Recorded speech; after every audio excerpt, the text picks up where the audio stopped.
Jesus, igreja, eu quero convidar você a abrir a sua Bíblia, Evangelho de Jesus Cristo, segundo escreveu João, capítulo de número 5.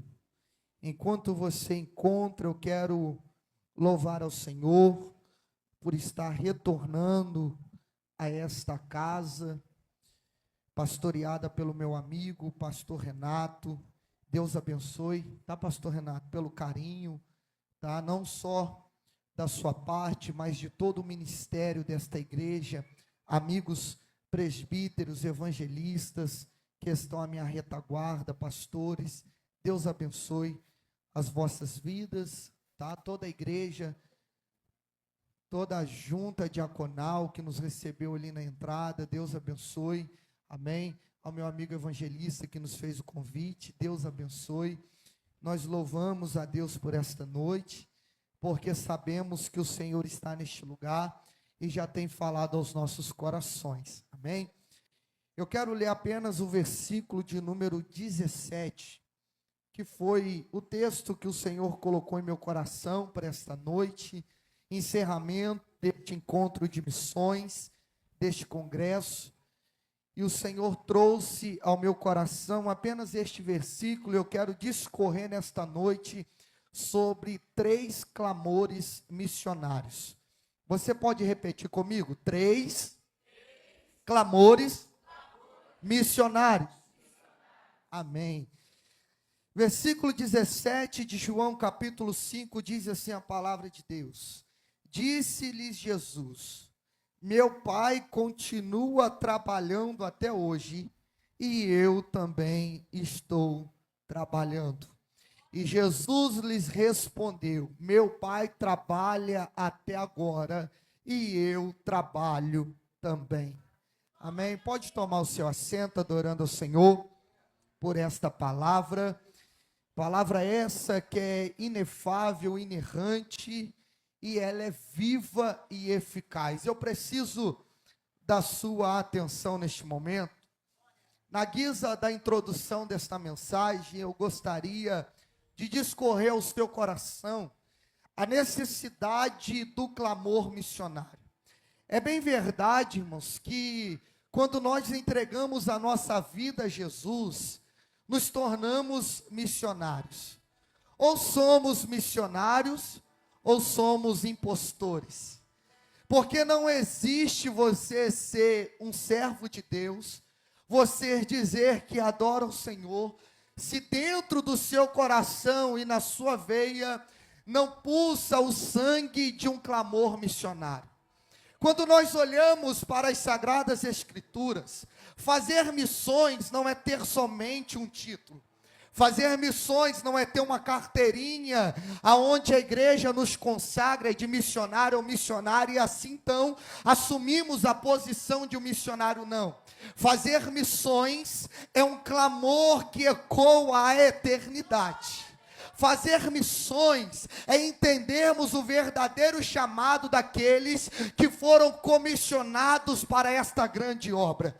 Todos nós, quando levantamos as nossas mãos e entregamos a nossa vida a Jesus, seja um adolescente, seja uma criança, seja um homem, uma mulher, alguém na fase adulta, todos nós, quando entregamos a nossa vida a Jesus, nos tornamos missionários da última hora. Quando Jesus, ele chama a sua igreja, antes de ser assunto aos céus, e ali na grande comissão, ele dá uma ordem à igreja, porque missões está debaixo de uma missão, de uma ordem. Jesus diz aos seus discípulos: ide por todo o mundo, e pregai o evangelho a toda criatura. Ele não está dizendo aquilo para os pastores, ele não está dizendo aquilo somente para os apóstolos, ele não está dizendo aquilo para aqueles que andavam com ele, não. Ele está dizendo para a sua igreja. Ele está dizendo para todos nós: ide por todo o mundo e pregai o evangelho a toda criatura. É uma ordem comissionada, é uma missão que ele entrega para a sua igreja, para a eclésia, a igreja que foi edificada nele, a igreja que foi consolidada nele. E se estamos aqui neste congresso de missões, neste encontro missionário, precisamos nos conscientizar que missões não é somente um departamento, que missões não é somente um título, missões é uma ordem que veio de Deus para a sua igreja. A mensagem que Deus me entregou para esta noite, irmãos, não é uma mensagem que vai mexer com o seu emocional. Até porque falar de missões é trazer ao coração da igreja a conscientização, o entendimento do que é fazer a obra missionária. Às vezes, quando olhamos para a obra missionária, lembramos dos países e pensamos que fazer missões é ir para um outro país, que fazer missões é ir para um outro povo, uma outra cultura, uma outra língua. Não somente isso. Há almas, há vidas que estão ao nosso lado, pessoas que trabalham conosco, pessoas que estudam conosco, pessoas que conhecemos a sua vida porque moram ao lado da nossa casa, que às vezes precisa de uma palavra que Deus nos entregou. Às vezes precisa de uma oração que o Senhor nos chama para esse entendimento, para esse discernimento, que às vezes tem pessoas ao nosso lado que precisa da minha vida e da sua vida. Quantos jovens estão sendo mortos neste momento? Quantas famílias estão sendo destruídas neste momento? Quantas pessoas da nossa própria família que às vezes precisa de uma palavra nossa, e nós nos acuamos com medo talvez de uma represária, com medo talvez de uma não aceitação, e deixamos de sermos instrumentos de Deus para esta pessoa. Entenda que o Senhor nos levantou para esta obra.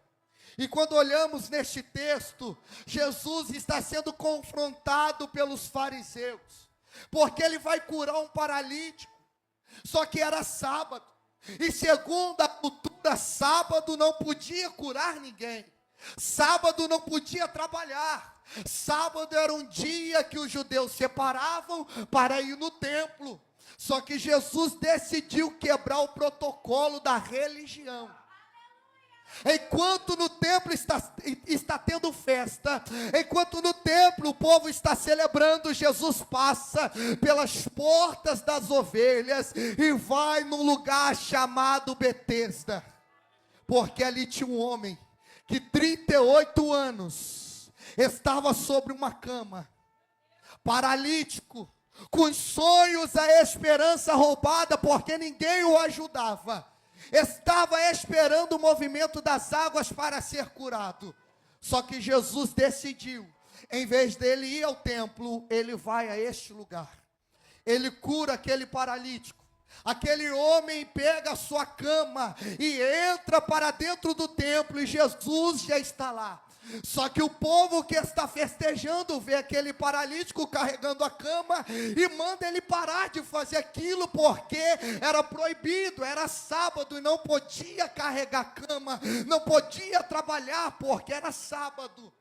E aquele homem então, ele vai responder, dizendo que aquele que o curou, aquele que o levantou do leito, havia mandado ele carregar a cama. E ele estava debaixo de uma palavra. Aqueles homens vão olhar para aquele ex-paralítico e vai dizer para ele: mas quem então que te curou? Quem mandou você carregar a cama? Ele nem sabia que era Jesus. Ele vai procurando no meio da multidão, e está lá Jesus no meio da multidão. E ele vai apontar o dedo e vai dizer: foi aquele homem que me curou e mandou carregar a cama. Agora os fariseus vão até Jesus, interroga Jesus, dizendo para Jesus: você não sabe que hoje é sábado e não pode carregar a cama? Você mandou aquele paralítico carregar a cama. E Jesus então vai responder aquela pergunta dos fariseus, dizendo: o Pai Ele trabalha até hoje, e eu também trabalho. Jesus vai responder os fariseus com uma afirmação dizendo: Deus está trabalhando até hoje e eu também estou trabalhando. Deus está fazendo e eu também estou fazendo. Deus está operando e eu também continuo trabalhando igual meu Pai. Em outras palavras, Jesus está dizendo: eu tenho uma missão, eu tenho uma obra para realizar, eu tenho algo para fazer, e o meu Pai que me deu esta missão trabalha até hoje, e eu que estou debaixo desta ordem também devo trabalhar, também devo fazer. Isso é obra missionária. Deus te chamou para trabalhar, Deus te chamou para responder à missão que Ele te entregou. Irmãos, desculpa a minha sinceridade, mas adorar o Senhor aqui neste momento é muito gostoso. Receber a unção, o manto, a glória é bom demais. E quem me conhece sabe que eu sou do manto. Só que maior do que isso é entender a missão que está na nossa vida. Deus não nos chamou somente para estarmos assentados nestes bancos. Deus nos chamou para arregaçarmos as mangas da nossa camisa, colocarmos a mão no arado, não olharmos para trás, porque da mesma forma que o Pai trabalha, a sua igreja precisa trabalhar, o seu povo precisa trabalhar, da mesma forma que Jesus trabalha, nós precisamos trabalhar.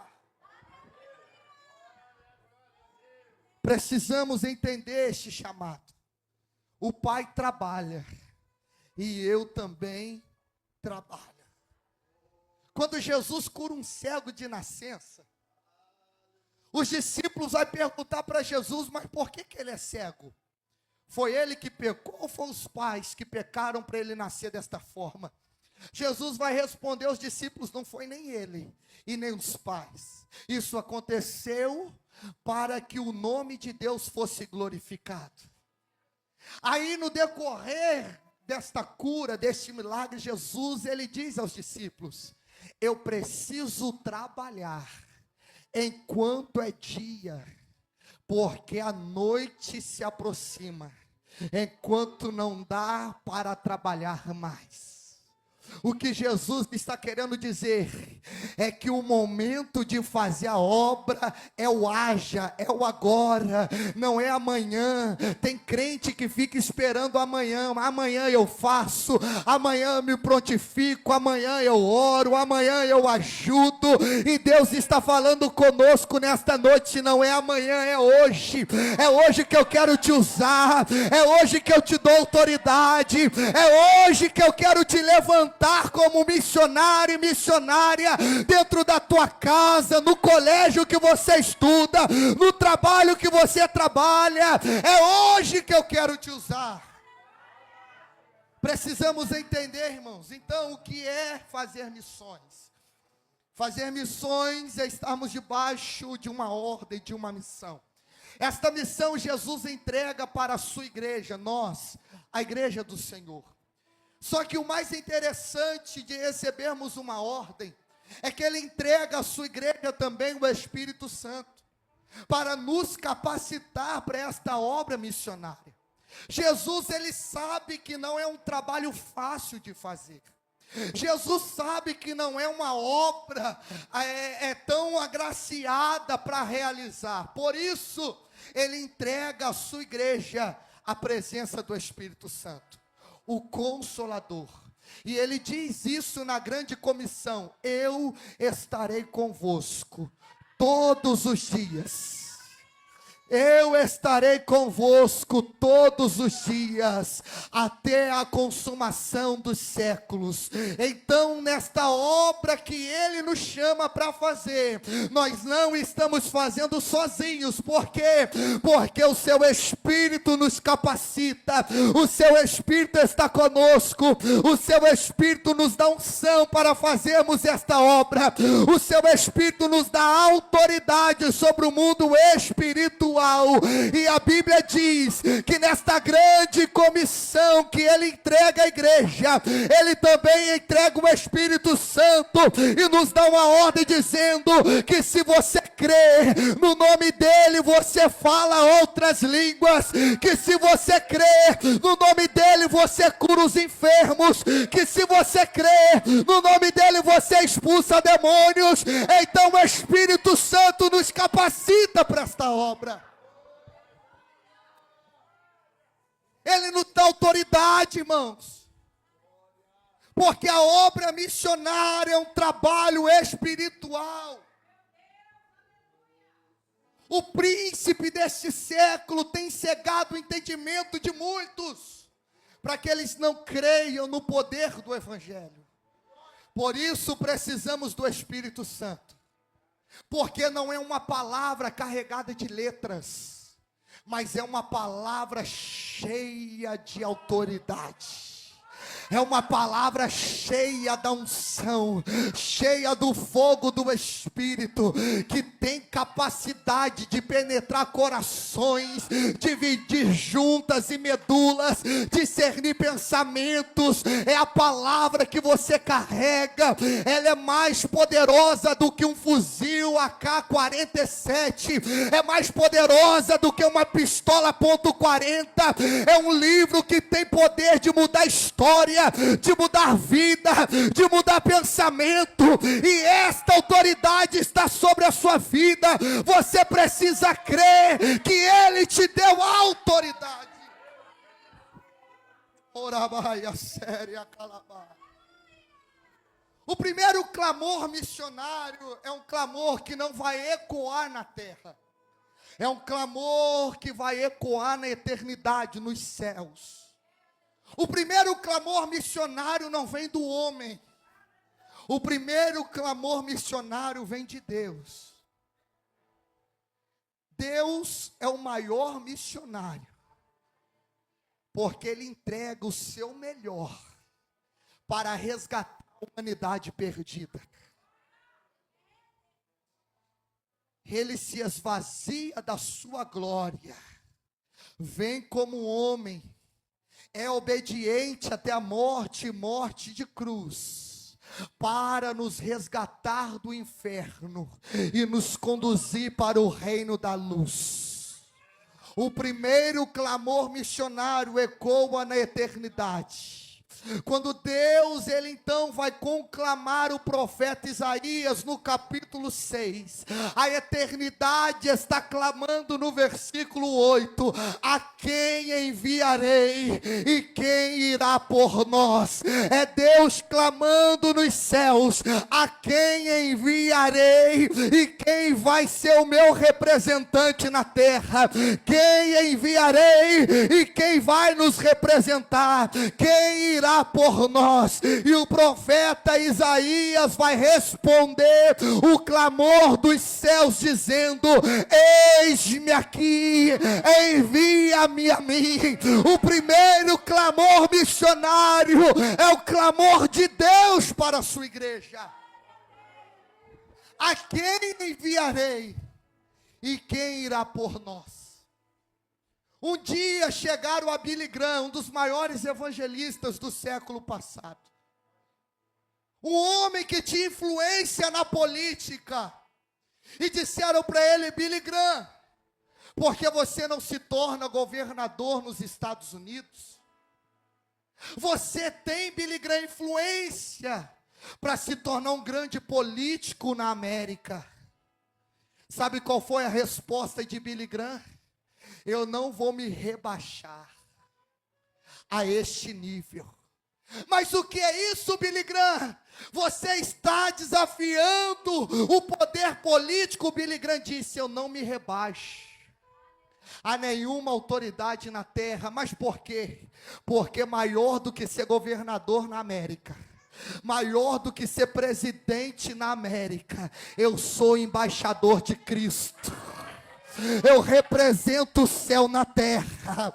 Eu represento uma nação na terra. Sabe o que é ser embaixador de uma nação? É você estar num povo diferente, levando a bandeira do seu país. Embaixador é eu estando nos Estados Unidos, representando o meu país. É eu ter autoridade no Brasil, em outra terra. Billy Graham está dizendo: eu sou embaixador dos céus.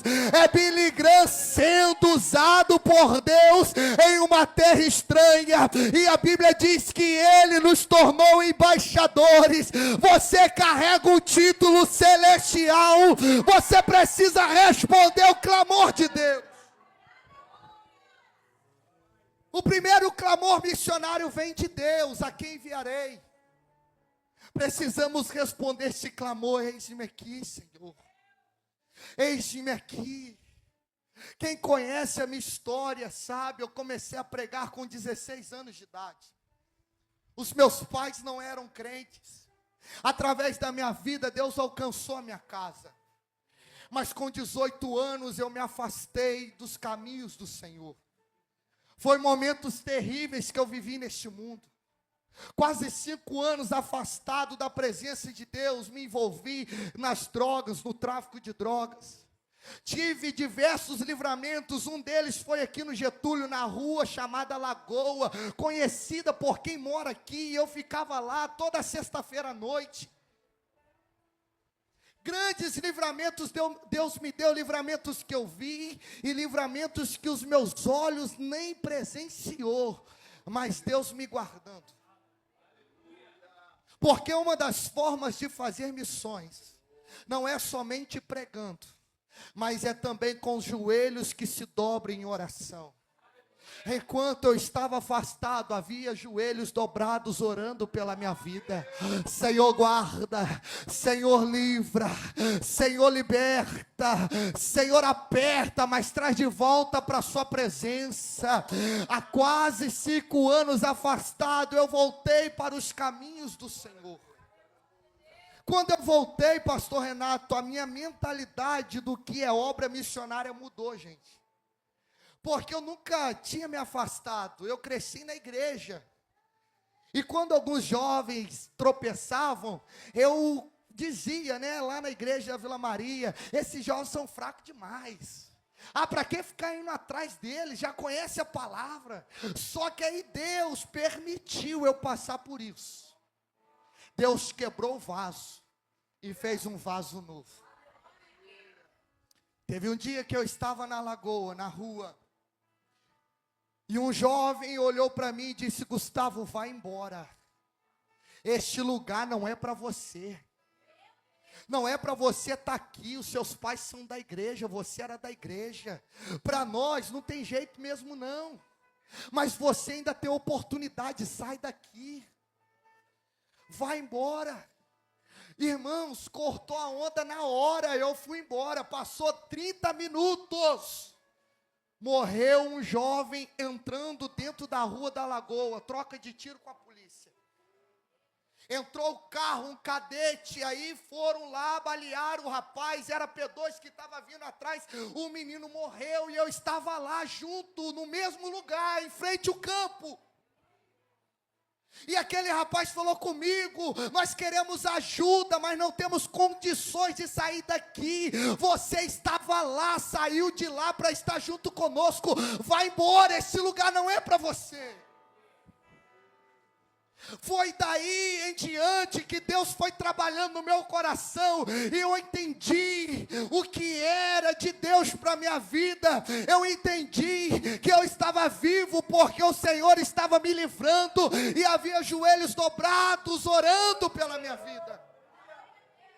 E quando eu entreguei a minha vida para Jesus, eu conheci um pastor chamado Elias Lopes.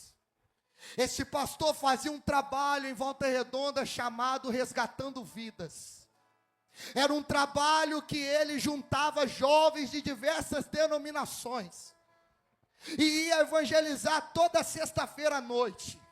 Eu tinha voltado para Jesus, com o desejo de fazer a obra de Deus.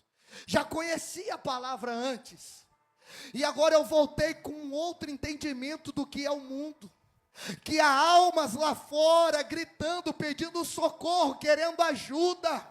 Só que às vezes nós nos tampamos dentro de uma bolha e esquecemos de olhar para o lado de fora. Tem gente querendo uma mão amiga para estender, levantar, dizer: eu estou com você, você não está sozinho. Só que eu só fui ter esse entendimento depois que eu conheci lá fora. Eu não tinha esta consciência. E quando eu conheci este pastor, eu disse no meu coração: eu preciso fazer esta obra com este homem. Eu preciso ajudar este grupo. E eu comecei então, toda sexta-feira à noite, 9 horas da noite, a gente se reunia. Orávamos em frente das boates de Volta Redonda. Cansamos de ir na frente de algumas boates, Boate Porão, Cana Café, Estúdio 54, aquelas boates que tem ali no Jardim Amália. E para a glória de Deus, gente, se você passar lá agora, você não encontra nenhuma boate aberta. Todas fecharam. Mas toda sexta-feira à noite tinha um grupo de jovens lá cantando louvor e evangelizando.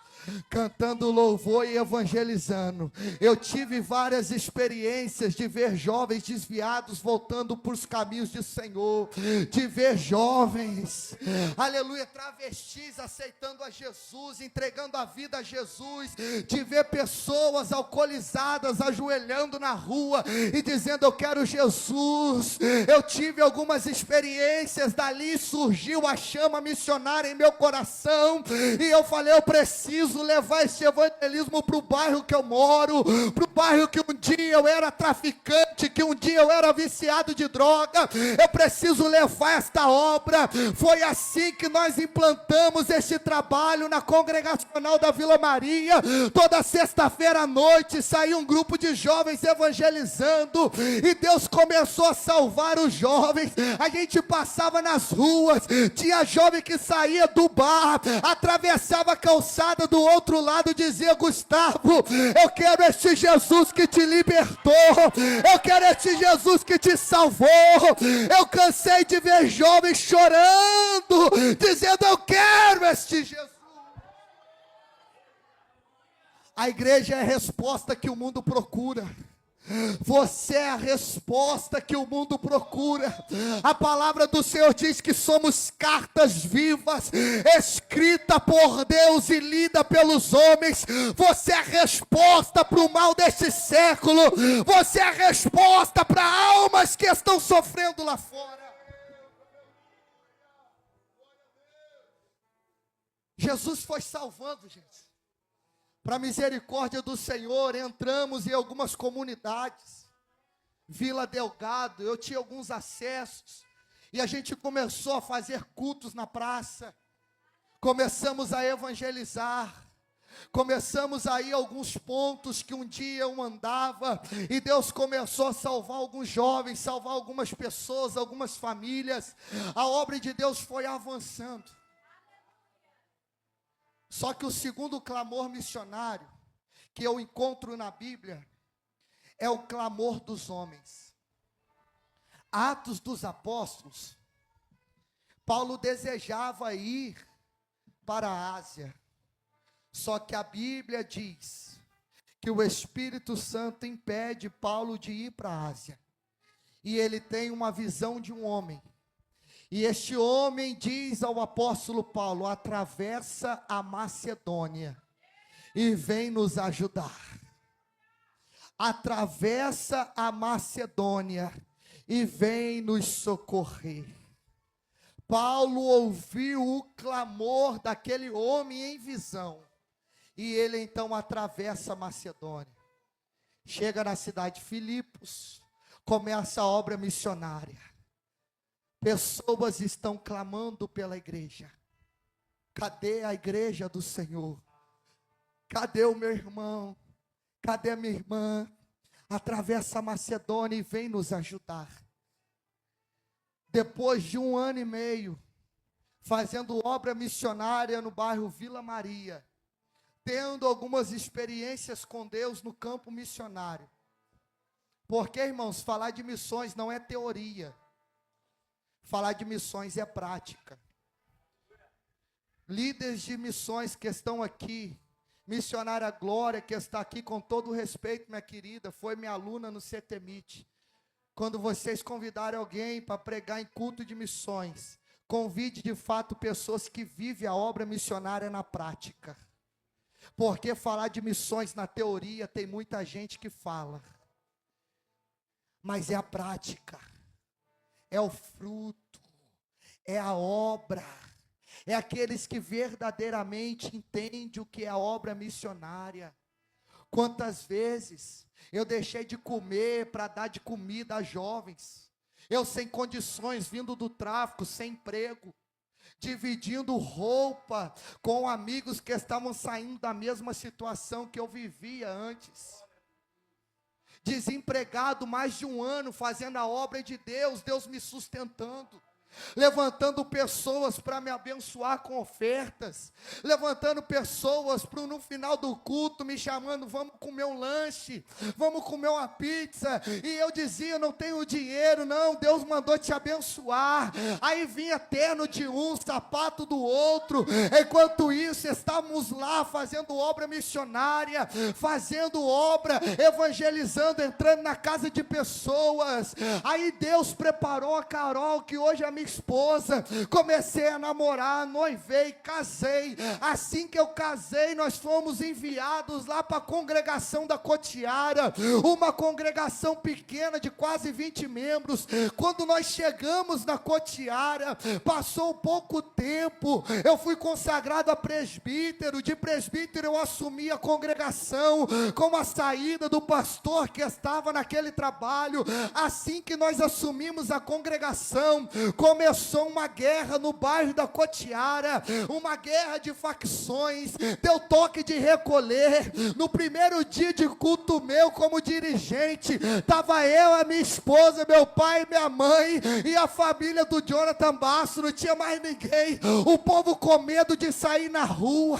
Era 8 horas da noite, uma alma viva na rua. Só que do mesmo mundo que estas pessoas viviam, eu já vivi, e já vivi de forma intensa, de frequentar o Rio de Janeiro, comunidades no Rio. E quando o bairro começou a viver esta guerra, o Espírito Santo disse no meu coração: você não era corajoso, agora vai fazer missões. Quando eu ouvi a voz do Espírito Santo, no culto de quarta-feira estava só nós, na sexta-feira não tinha trabalho na igreja, porque era uma congregação pequena, mas eu disse para aqueles que estavam presentes: sexta-feira eu estou na rua evangelizando. A minha mãe olhou para mim e disse: mas Gustavo, está tendo toque de recolher no bairro.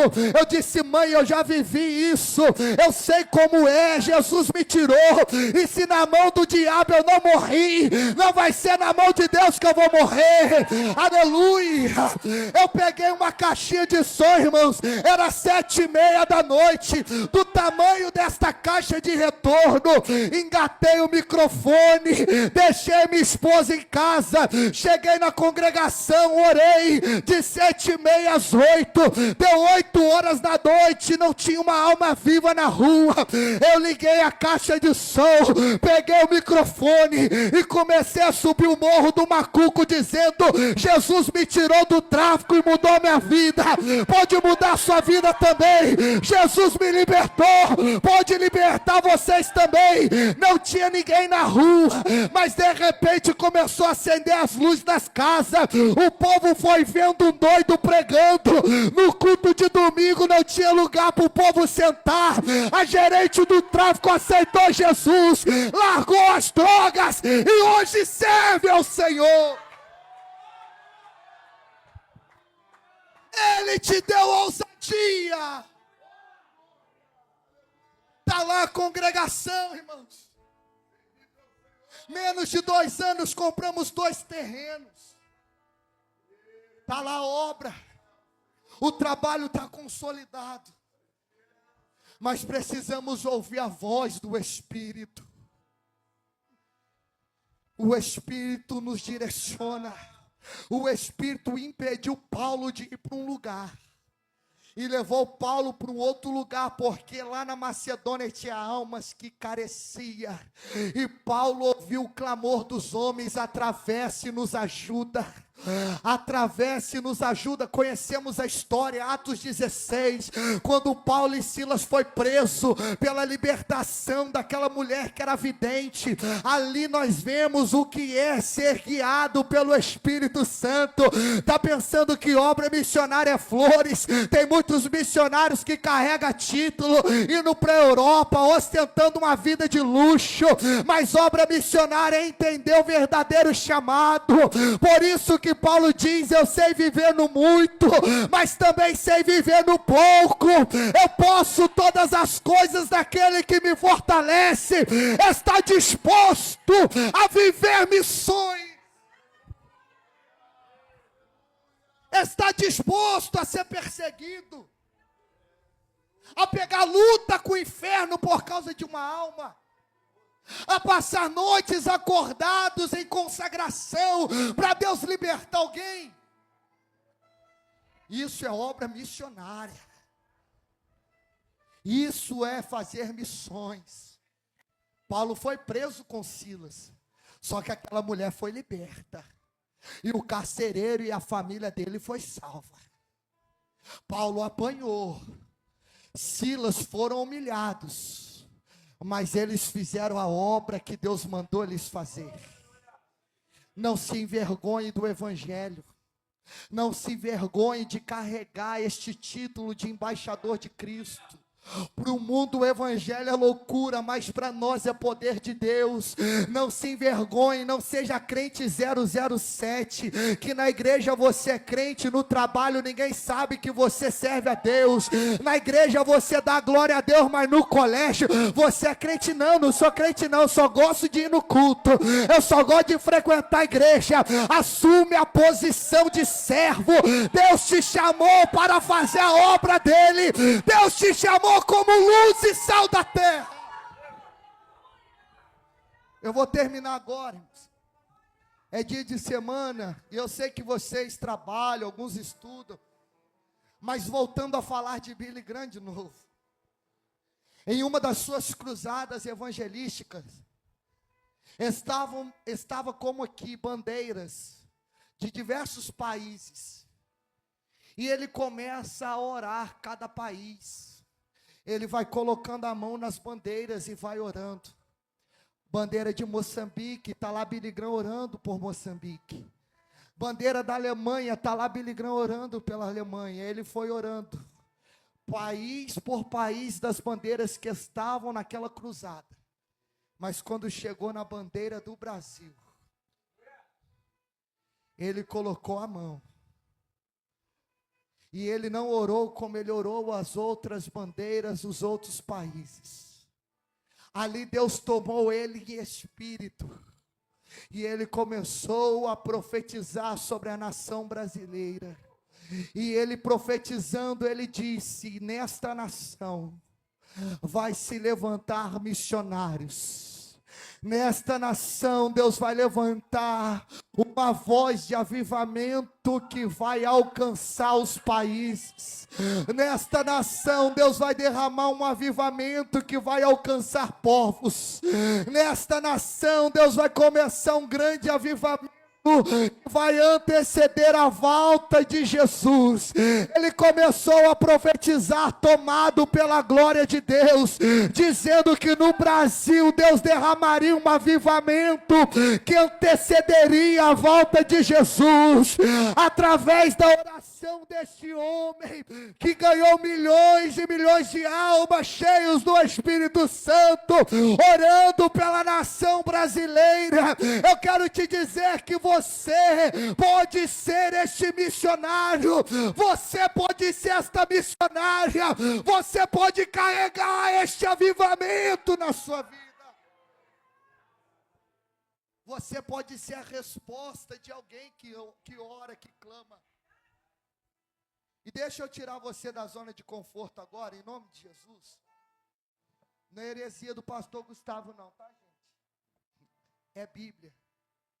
O primeiro clamor missionário vem de Deus. Amém? O segundo clamor missionário é dos homens, das pessoas da terra. Não se assuste com o que eu vou te dizer, não. Terceiro clamor missionário é o clamor que está sendo realizado agora no inferno. Quer prova bíblica? Lucas capítulo 16. Jesus conta uma história, não é uma parábola. É uma história real, porque parábola não leva nome de ninguém. Ali Jesus dá o nome de uma pessoa. 2 morrem. Um é mendigo e o outro é um homem muito rico. Ambos morreram. Os anjos vieram recolher aquele homem chamado Lázaro. E os demônios vieram recolher a alma daquele homem rico. Jesus conta a história, uma história verdadeira, que aquele homem rico vai para um lugar de tormento chamado Hades. A alma dele está sendo atormentada, ele não perde a consciência. Lázaro, ele vai para o seio de Abraão, que lá na frente, depois da morte de Jesus na cruz, se torna o lugar dos prazeres, o paraíso. Lázaro vai para o seio de Abraão. Entre o seio de Abraão e o lugar de tormento, há um abismo. O texto diz que aquele homem rico olha para Abraão, olha para Lázaro, e sendo atormentado, ele clama: Pai Abraão, manda Lázaro molhar a ponta dos teus dedos e molhar os meus lábios, porque eu estou sendo atormentado neste lugar. Abraão então responde àquele homem: não tem como. Entre nós e vós há um abismo que nos divide, não dá. Aí aquele homem então vai clamar. É o clamor que está tendo agora no inferno. Sabe qual é o clamor daquele homem? Pai Abraão, manda Lázaro então voltar. Lázaro estava morto, no lugar de prazer, mas ele está clamando, dizendo: manda Lázaro voltar para a vida, e pregar para os meus pais e para os meus irmãos, para que eles não venham para o lugar que eu estou. Aí Abraão vai responder: não tem como. Não dá para Lázaro voltar. Por quê? Porque quem está vivo tem as leis e tem os profetas. Abraão está dizendo: eles têm a palavra e tem os profetas para pregar para eles. O inferno está clamando neste momento: pregue para que eles não venham para cá.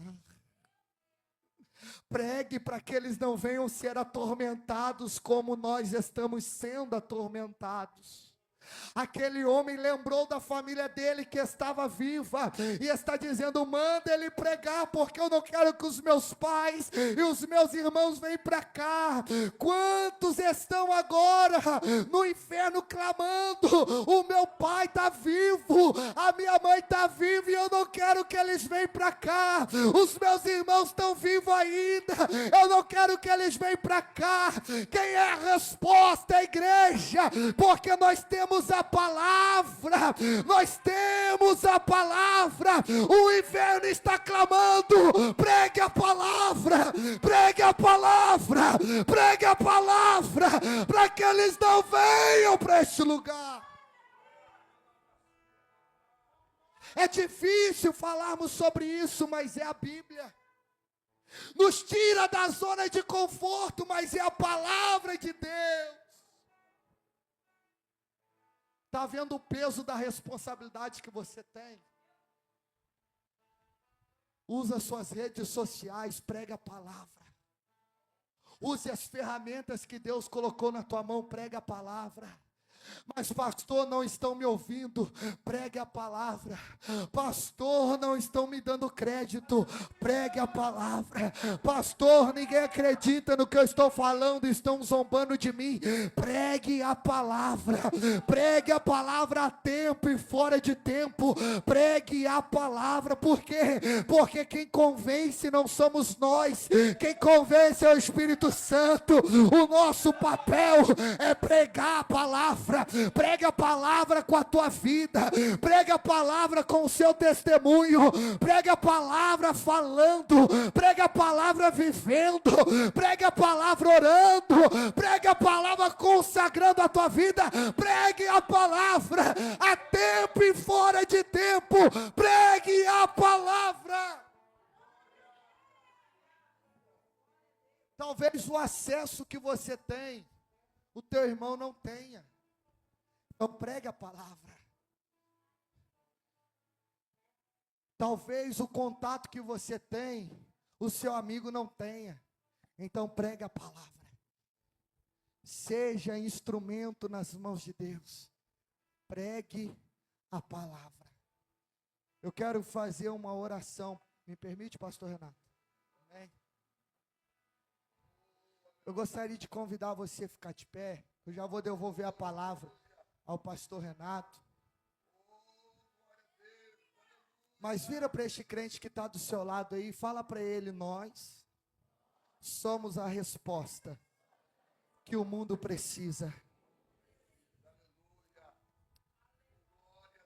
Você é a resposta para esta geração.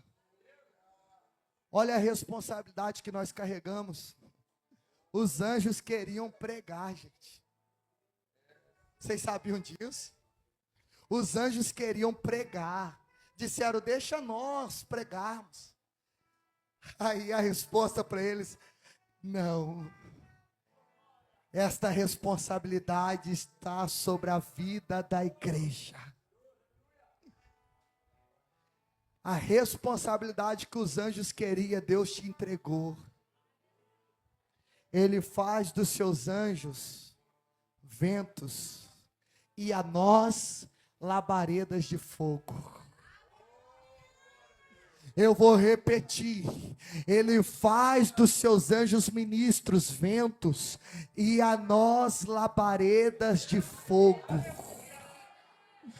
Há uma chama que queima o teu coração. E nesta noite eu vim aqui somente para dizer para alguns: não tenha vergonha, não tenha medo, porque o Espírito Santo que habita em você não é um espírito de covardia, de medo, nem de temor, mas é um espírito de ousadia, para que você seja ousado na presença de Deus. Não tenha medo de impor as mãos sobre os enfermos e profetizar cura. Os sinais seguirão aos que creem. Você é instrumento de Deus. Deus não vai descer na terra de forma materializada para alcançar o perdido, não. Você é morada do Espírito Santo. Ele desceu para morar em você. Ele desceu para habitar em você. Você é a resposta de alguém que está aflito lá fora. Você é a resposta de alguém que está sofrendo lá fora. O Espírito que vive em você vai te usar com autoridade, com ousadia, na unção do poder, na unção da graça. Vai te dar sabedoria, vai te capacitar. Deus vai te usar a partir de hoje. Eu quero te fazer um desafio. Eu sei que tem igrejas que nos visitam nesta noite, mas em uma forma matemática, amigos, pastor Renato, se tiver aqui 80 pessoas do Getúlio que congrega aqui, eu faço um desafio para você nesta noite. Faça como Neemias. Escolhe alguém do seu ciclo de amizade. Olha o segredo. Pastor, estou pregando, ele não está me dando ouvido. Começa a jejuar por ele. Neemias jejuou 3 meses para Deus tocar no coração do rei. para o rei liberar Neemias para fazer a obra de edificação lá em Jerusalém. Você vai escolher uma pessoa, alguém da sua família, alguém da sua casa, um amigo, uma amiga, um parente, um filho, um vizinho. Eu desafio você a começar a jejuar e orar de madrugada por esta pessoa. Se até o final do ano esta pessoa não estiver na presença de Deus, eu deixo de ser pastor, eu rasgo a minha carteirinha. Eu desafio quem é da coragem comigo, começa a fazer isso. Até o final do ano, Deus vai te dar uma alma, Deus vai te usar para ganhar uma alma, para conduzir até o batismo de 80 pessoas aqui. No final do ano, se eu voltar aqui, de 80 vai para 160, porque de 80, trazendo mais um, vai dobrar. Mas você precisa aceitar este desafio. Eu desafio você, começa a pagar o preço. O que a tua palavra, através do Espírito, não faz, a tua oração vai fazer, o teu jejum vai fazer. Vai quebrar este demônio que prende esta alma, vai quebrar esta corrente que prende esta vida, e a palavra vai entrar em corações. Eu desafio você a receber esta carga de autoridade e conduzir uma vida. Eu não estou dizendo milhões, não, eu estou dizendo uma pessoa até o final do ano. Nós estamos no mês de abril, mês 4. Você tem 8 meses. 8 meses para ganhar uma alma para Jesus. Será que você consegue? Irmãos, esse é o seu papel. Esse é o nosso papel, irmãos. Quantas almas a gente ganhou para Jesus no ano passado? Mas quantas almas a gente expulsou da igreja?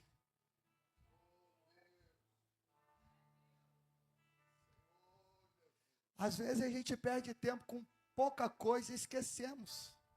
Ah não, essa camisa não é do jeito que eu gostei. Começa a briga. Aí a gente briga com a gente mesmo. Eu nunca vi um reino que briga com ele mesmo. Que negócio é esse, irmãos? Vamos unir as nossas forças. Eu tenho certeza que há almas lá fora, pessoas da sua família, que eu tenho certeza que você quer que esteja aqui. E esta responsabilidade é sua. E se essa pessoa morrer, você tendo a oportunidade de pregar e não pregando, você tendo a oportunidade de chamar para vir na igreja, de buscar em casa. Quando eu batizei, irmãos, nas águas, eu não gostava de ir na escola dominical. Eu era ruim para ir na escola dominical. Só que eu tinha que ir para a escola dominical para estudar na aula de catecúmenos, para batizar. Sabe quem me acordava na beirada da cama todo domingo de manhã? Missionária Rebeca, que era líder dos jovens da congregação lá da Vila Maria, na igreja que eu congregava. Todo domingo, 8:30 da manhã, ela estava na porta da minha casa, me gritando e dizendo: Gustavo, acorda, vão para a escola dominical. Passou alguns meses de aula preparatória, eu batizei. Está aqui, irmãos, foi um investimento que ela fez quando eu tinha 15, 16 anos de idade. Está aqui o fruto, aleluia, da persistência, da oração, de buscar. Vai ter pessoas que você tem que gritar na porta da casa dele e dizer: eu não saio daqui enquanto você não tiver arrumado. Se arruma aí, entra no carro que nós vamos para o culto. Eu quero orar. Vocês conhecem o diácono Mateus? Está pregando aí nas igrejas. Congrega comigo lá na Ciderlândia. Jovem, pregador. Há 2 anos atrás estava desviado dentro de casa. Eu estava subindo para o Monte Efraim, ele morava no bairro São Judas. O Espírito Santo falou no meu coração: vai lá no São Judas e pega o Mateus. Eu sem saber de nada, ele não congregava na igreja que eu era dirigente. Eu parei na porta da casa dele e gritei. Ele disse: aonde você vai, Gustavo? Eu falei: estou indo para o monte, eu vim aqui te buscar. Aí ele falou, não, tô com dor de barriga. Eu falei, não, tem problema não, a gente fica meia hora lá tem banheiro. Ah, não, mas eu tenho compromisso depois. Eu gritei lá dentro, Isla, tem compromisso? Ela falou, tem não. Falei, para de falar mentira, rapaz, troca de roupa. Entra dentro do carro, vamos lá. Ele foi todo acanhado, eu sem saber de nada. Ele já tinha comprado vinho, cerveja, já tinha tomado a decisão de desviar naquele dia, eu sem saber de nada. Coloquei ele dentro do carro, nós fomos para o monte orar. O menino só chorava e só chorava. Eu coloquei a mão e falei, Senhor, vai renovando mesmo, vai enchendo mesmo, porque ele é marcado, está na igreja firme, líder de jovens, ganhando alma para Jesus. Ele é esposa, casamento consolidado, estava perto da separação, filhas que iriam crescer com os pais separados e afastados dos caminhos do Senhor, agora está firme na igreja. Por quê, irmãos? Porque nós temos que ser perseverantes. Insiste mesmo, arrasta mesmo, agarra no braço e diz, nós vamos arrastado, mas você vai, eu não abro mão, você vai, eu estou aqui, e eu só saio daqui enquanto você for. Ah, mas eu não vou, não tem problema não, nós vamos fazer culto aqui na sua casa, mas você vai ouvir a palavra, você vai sim. Dê a mão para quem está do seu lado, em nome de Jesus. Eu quero orar. A Bíblia diz, em Números, que Deus derrama uma unção sobre Moisés, e manda Moisés repartir para 70 homens, daquilo que Moisés recebeu. Moisés reparte a 70 homens, 68 volta para o acampamento, fica 2 no arraial profetizando. Josué então vai até Moisés, e fala para Moisés, Moisés, manda aqueles 2 parar de profetizar. Manda aqueles 2 parar com essa meninice, olha lá o que eles estão fazendo, estão profetizando até agora. Moisés vai responder para Josué, oxalá, que todo Israel fosse como eles, oxalá que todos profetizassem. Eu quero orar pela sua vida. Você está de mãos dadas aí com seu amigo, com seu irmão da esquerda e da direita. E eu vou orar para que o Espírito Santo possa te capacitar para a obra missionária.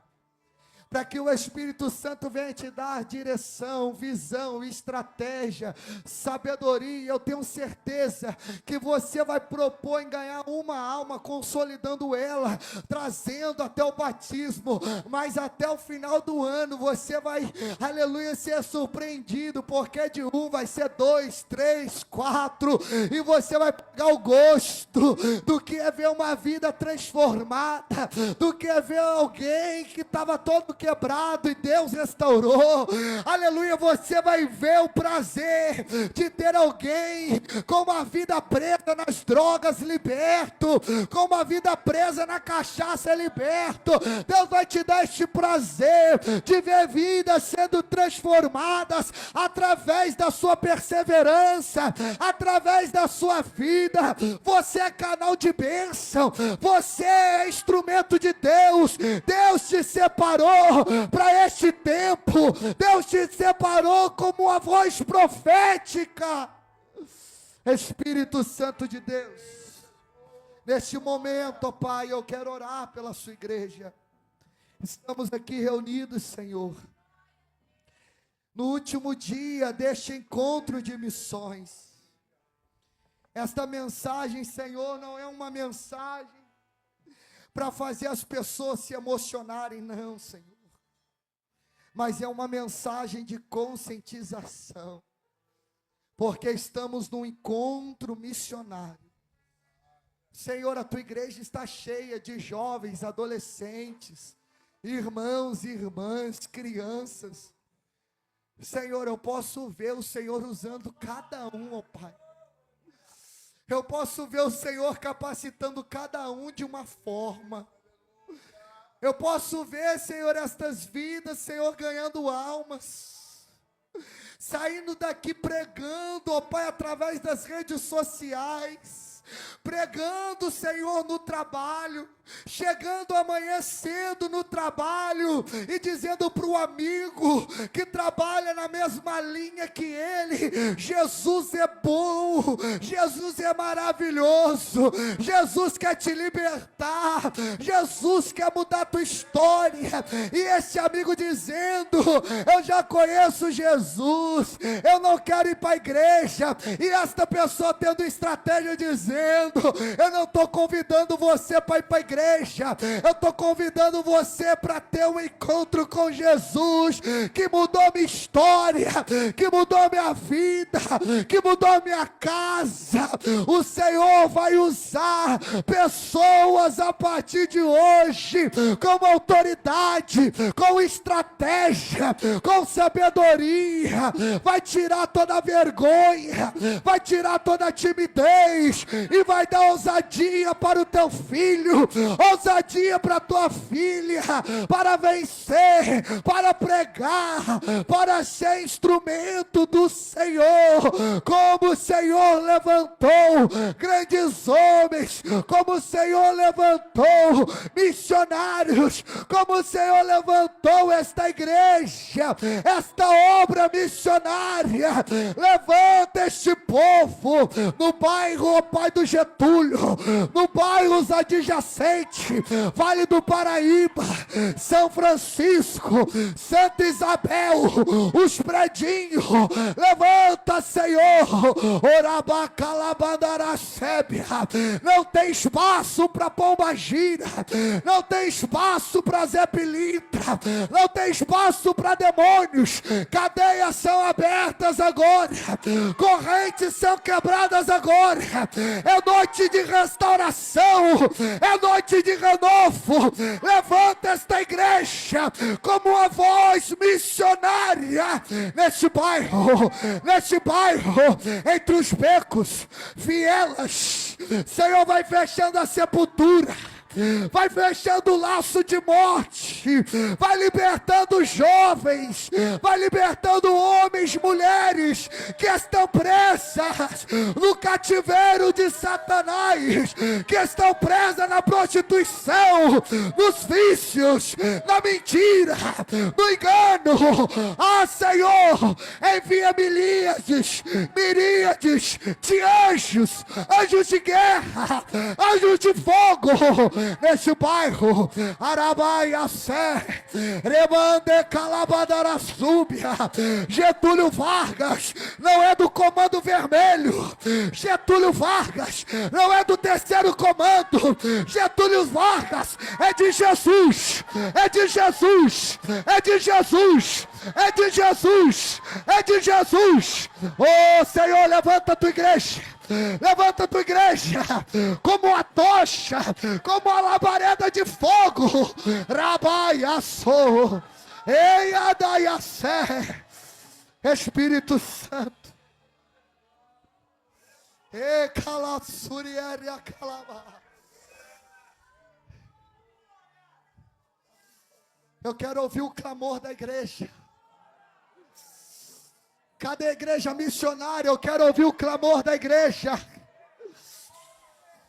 Oranda calaçuri terébia. Quem é de guerra, entra na guerra. Quem é da marcha, entra na marcha. Enquanto você ora aqui, Deus liberta alguém lá fora. Enquanto você clama aqui, Deus cura.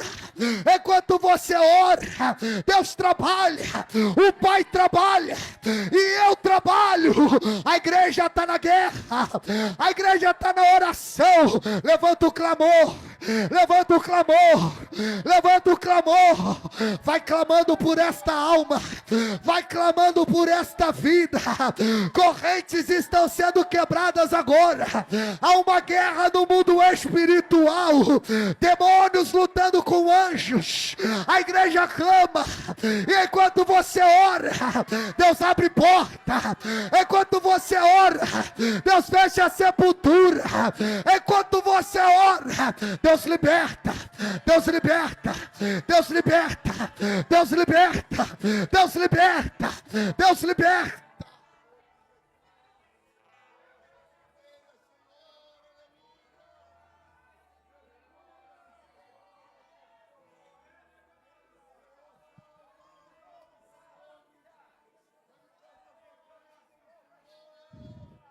Sinta aí agora o que eu estou sentindo. Sinto o que eu estou sentindo, irmãos. É uma guerra espiritual. Travadas as regiões celestiais deste bairro. Principados e potestades. Pela autoridade que é no nome de Jesus. Eu dou uma ordem agora. Vocês não têm poder neste lugar. Vocês não têm poder neste bairro. Saia deste lugar.